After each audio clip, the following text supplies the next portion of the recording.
신세계 7편 바로 시작하겠습니다.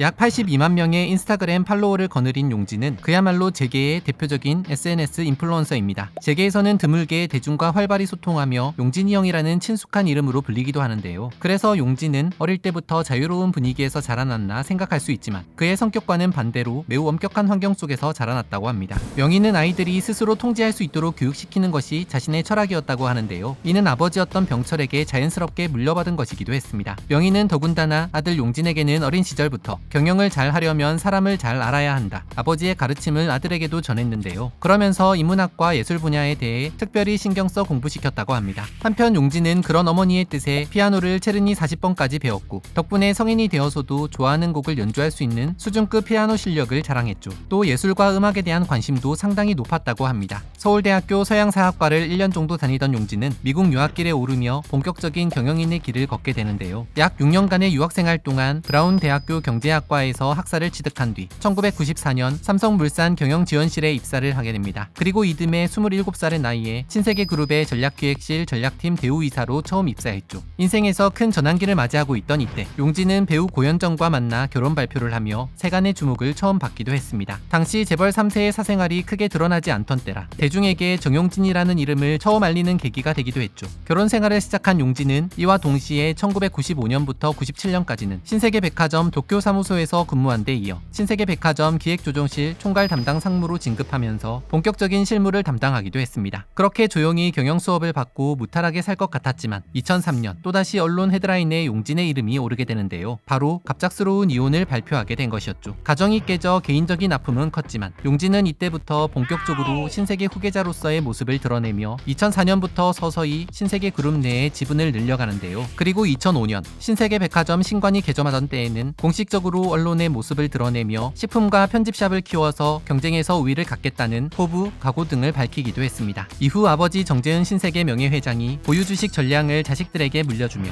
2006년 용진은 어머니 다음으로 신세계 2대 주주로 등극, 공식적으로 신세계의 차기 후계자의 첫걸음을 내딛게 됩니다. 하지만 후계자라기에 용진은 다소 자유로운 영혼이기도 했는데요. 예를 들면 2007년 갑작스레 자신의 홈페이지를 개설해 경영 비전과 함께 개인 생활을 상세히 소개해 관심을 한몸에 받았죠. 생각보다 TMI가 넘치는 용진의 홈페이지는 그 당시에도 꽤 화제가 되었습니다. 클래식을 즐겨 듣고 두 아이를 키우는 평범한 아버지로서의 실수담 등 자신의 소소한 일상뿐만 아니라 잘 알려지지 않던 가족들의 이야기까지 모두 담겨 있었죠. 하지만 지나친 TMI가 부담스러웠던 것인지 용진의 홈페이지는 알 수 없는 이유로 갑자기 폐쇄되고 맙니다. 어쨌거나 당시 30대 어디로 튈지 모르는 용진에게는 후계자로서 갖춰야 할 소양에 대해 하나부터 열까지 알려줄 제대로 된 경영 스승이 필요한 상황이었는데요. 그래서 명희가 영입한 사람이 있었으니 바로 신세계의 또 다른 핵심 인물인 구학서 대표였습니다.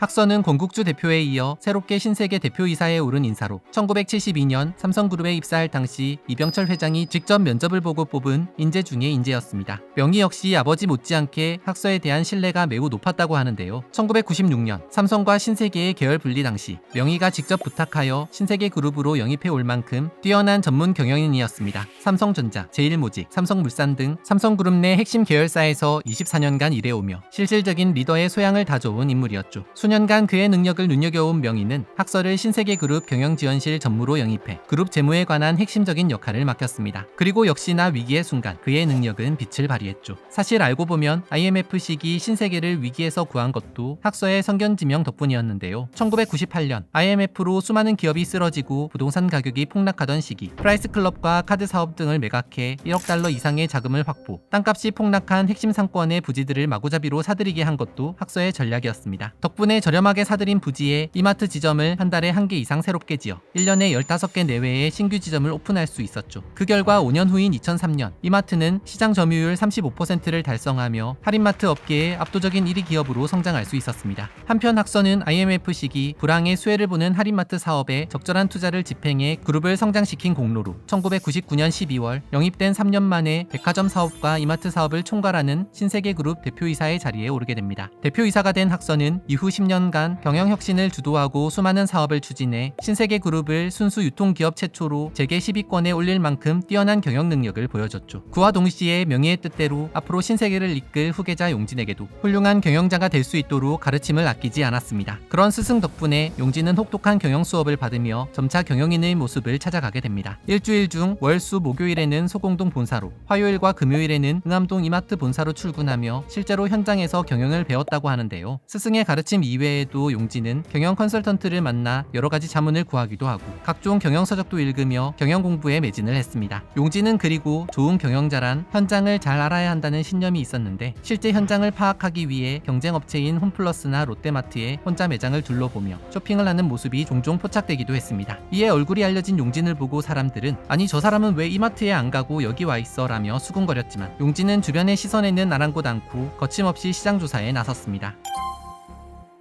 신세계의 1세대 리더였던 명희는 은둔형 리더로 모습을 잘 드러내지 않던 경영인이었습니다. 하지만 당시 혈기왕성한 30대였던 용진은 어머니와는 조금 다른 모습을 보였는데요. 변화에 민감하게 반응을 보이고 또 적극적으로 하고 싶은 사업도 많았다고 합니다. 그래서 경영 수업을 받을 당시 신세계 주력 사업이었던 이마트에 일주일 2번씩 근무할 만큼 기존에 잘 나가던 사업에 신경을 많이 쓰면서도 백화점 CRM 등 시스템 구축과 인터넷 사업 같은 새로운 분야에도 관심이 쏠렸죠. 그 이유는 90년대 후반부터 2000년대 초 세상은 빠르게 온라인 중심으로 돌아가고 있었기 때문입니다. 하지만 초창기 용진은 자신이 추진하고 싶은 사업 아이템이 있다고 해도 강하게 밀어붙이는 스타일이 아니었다고 합니다. 그저 아이디어가 있으면 경영진에게 검토해 주십시오라고 얘기하는 게 전부였죠. 실제로 벤처 열풍이 한참 뜨겁던 90년대 후반, 용진은 인터넷 뱅킹 등의 IT 사업을 추진하려고 했지만 유통업체로서 바람직하지 않다는 경영진들의 의견을 순수히 받아들여 사업을 추진하지 않았다고 합니다. 이는 할아버지에게 경영 철학을 배운 어머니의 영향을 용진도 그대로 물려받았기 때문입니다. 덕분에 사내에서 용진의 평판은 매우 좋은 편이었습니다. 오너 2세나 후계자로서 자신의 영향력을 행사하려고 할 수도 있을 텐데 자신의 의견을 강하게 어필하기보다는 경영진들의 선택과 판단을 존중하는 모습을 보였기 때문입니다. 대신 신세계 경영진과 용진은 기존에 주춤해진 백화점 사업을 되살릴 방법을 생각하다 새로운 돌파구를 찾게 되는데요. 바로 명품 아울렛을 새로 개점하는 것이었죠. 2000년대 초 IMF 위기의 여파로 내수 경계가 침체되면서 특히 백화점 업계의 성장률은 더욱더 낮아졌습니다. 게다가 소비자들의 지갑이 얇아진 틈을 타 2월 상품이나 재고 상품을 전문적으로 취급해 저렴한 가격에 판매하는 아울렛 매장들의 인기가 심상치 않게 높아지기 시작했는데요. 실제로 대형 아울렛 매장의 경우 주말에 매장을 찾는 사람이 2만 명이 넘을 정도로 아울렛 매장이 큰 인기를 누리게 되면서 신세계 내부에서도 아울렛 사업을 해야 하는 것 아니냐는 이야기가 흘러나오던 때였습니다. 학서 또한 아울렛 사업에 대해 매우 긍정적인 의견을 가지고 있었는데요. 백화점에서 판매하지 못해 남은 재고나 2월 상품을 신세계가 운영하는 아울렛에서 직접 판매할 수 있다면 그룹의 매출 규모를 더욱 늘릴 수 있을 것 같았기 때문이었습니다. 한편 신세계가 아울렛 사업을 고심하던 그때 때마침 미국 1위 아울렛 업체 첼시 프로퍼티 그룹 또한 한국에서 명품 브랜드 전문 아울렛 사업 진출을 준비하고 있었습니다. 첼시는 미국 뉴저지에 본사를 두고 샤넬, 구찌 등 600개 이상의 고급 브랜드의 제품 유통망을 보유한 기업으로 한국 진출을 위해 삼성 에버랜드 부지 주위에 대규모 아울렛 매장을 지으려는 계획을 가지고 있었는데요. 하지만 삼성과의 협상 조건이 맞지 않아 에버랜드 아울렛 계획이 틀어지면서 첼시는 명품 유통 경험이 있는 백화점 기업들과 제휴를 하는 방향으로 사업 계획을 변경한 상황이었습니다. 첼시와의 제휴 경쟁에는 백화점 1, 2, 3위 업체인 롯데, 신세계, 현대백화점이 모두 뛰어들어 협상을 시작했는데요. 최종적으로 아르마니, 코치, 돌체앤가바나 등 고급 명품 브랜드의 유통 경험을 보유한 신세계가 최종 제휴 기업으로 선정, 경기도 여주에 8만 평 규모의 대규모 명품 아울렛을 건설하기로 하고 신세계 첼시 합작법인을 설립하게 됩니다. 신세계가 아울렛 사업에 진출하던 당시 아울렛 업계의 선두주자는 이랜드가 운영하는 2001 아울렛이었는데요. 하지만 첼시와 같은 명품 유통업체와의 제휴를 통해 운영되는 아울렛은 신세계의 여주 아울렛이 처음이었기 때문에 신세계는 국내 최초 명품 아울렛 타이틀을 내걸고 본격적으로 아울렛 사업에 진출하게 됩니다.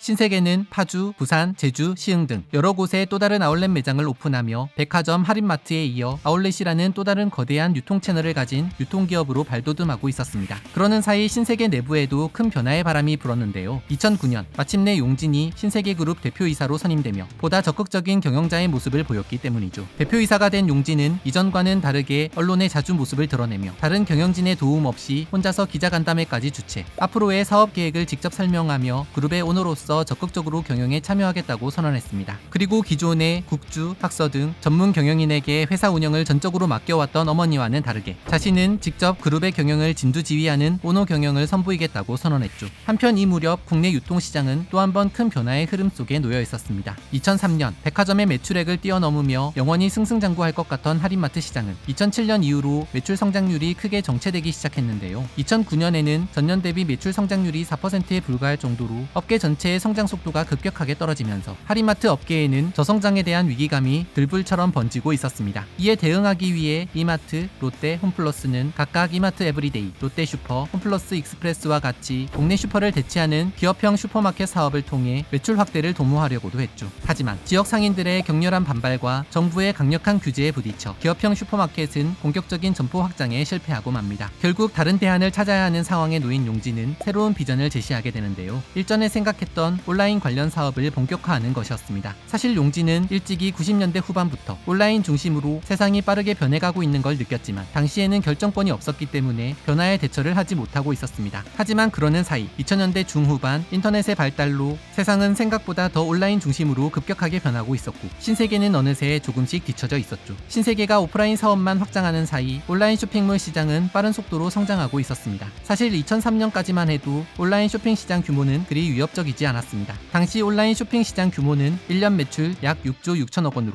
20조 수준의 할인마트와 17조 5천억 수준의 백화점 시장의 규모에 비하면 매우 작은 편에 속했었죠. 하지만 2010년이 되자 온라인 쇼핑몰의 매출액은 2010년 1분기에만 5조 9천억 원을 기록, 같은 시기 백화점 업계 매출 5조 7,500억 원을 앞질렀을 뿐 아니라 1년 매출로도 25조 원을 기록하면서 32조 원 수준의 할인마트 시장의 규모를 바짝 따라붙기 시작했는데요. 할인마트 시장의 1년 성장률이 3% 수준으로 정체된 데 비해 온라인 쇼핑 시장은 2년 연속 15%의 고성장을 기록하고 있었기 때문에 조만간 온라인 쇼핑의 매출액이 할인마트를 앞지르는 것은 시간 문제로 보였습니다. 이제 유통사업을 하면서 온라인 유통을 생각하지 않는 것은 자폭행위나 다름없었죠. 이에 용진은 공식적으로 신세계를 오프라인 유통 1위 기업을 넘어 온라인 유통 1위 기업으로 만들겠다는 새로운 비전을 제시하게 됩니다.